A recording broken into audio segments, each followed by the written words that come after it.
Here's my top 10 most valuable players. Valuable. I would start with Draymond Green.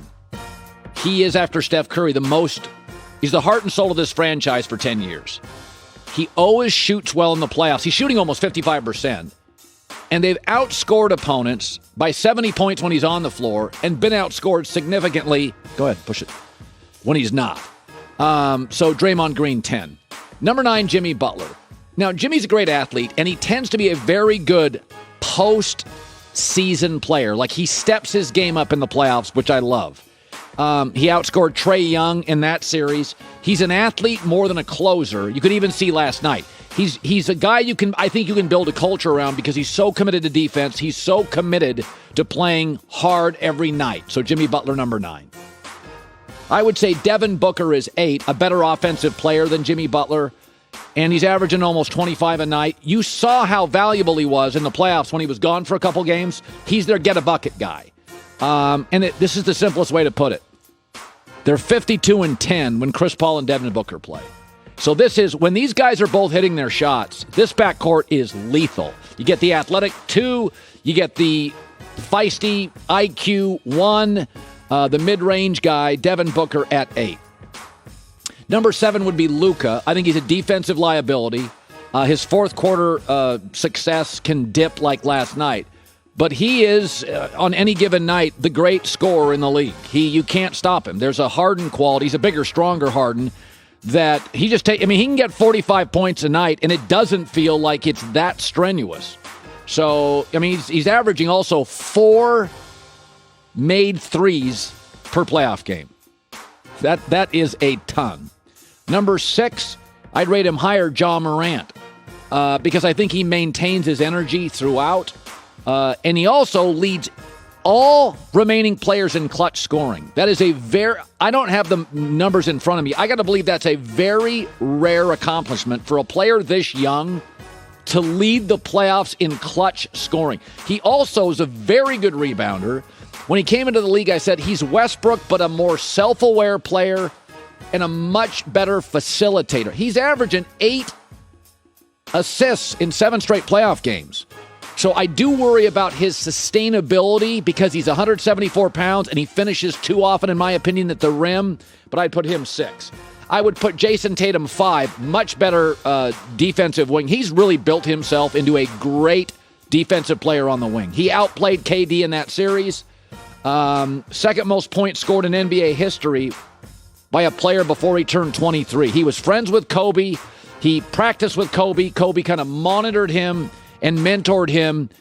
He just gets a little better every year. And again, I think he's a guy you can build a culture around. He wins the right way, practices the right way. At number 4, Steph Curry, like Jimmy Butler, always seems to get to the playoffs and say, all right, let's put the playoff gloves on, and just plays a little better. He's the leading scorer for the best offense in the playoffs. And, what do you want to say? I think he's the best shooter and the best ball handler in the sport. And when he's healthy, there's just nothing quite like him in the history of the league. Number 3, because you can get the mid-range game and the download scoring, I would say Joel Embiid. I do worry about sustainability long-term, but he's given you 30 and 10 in playoff games. And he can be a force inside. He can be an intimidator. He can pull up and give you a jumper. He's the closest thing to Shaq in the league. He is just a powerful force on both ends and a rim protector. Number 2, you saw it again last night, Chris Paul. Leads every single playoff player in fourth quarter scoring. The fact that the narrative is he's not clutch, he's actually the most clutch guy in the playoffs in the fourth quarter last couple of years. Blame some of his struggles on Blake or Doc Rivers or James Harden. Don't blame him. And he's 9-1 in his career against Luka. He not only dominated the fourth, he went after Luka. He sought Luka. He attacked Luka. Chris Paul. And number 1, I think he's the best player in the game, and I felt that since the end of last year. Many people felt that 3 years ago. He'd be my MVP, Giannis. Listen, Chris Middleton got hurt, and the 5 games he got hurt, 4 blowout wins. So, best defensive player at any moment in the NBA on the defensive end, most dominating closer on the offensive end. He is now, with increased ball handling over the last several years, their facilitator. His assists go up. I also think, Boston's making it difficult for him, so this is going to be a little ugly, an inartistic series. But to me, he's the best guy in the league. The other thing I like? When you look at all these guys, all good dudes. I know you all think Draymond's a villain. But sports is in a really good space right now.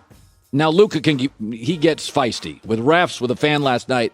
But by and large, I'd be incredibly comfortable building my culture around this. I trust these guys. I'd pay them.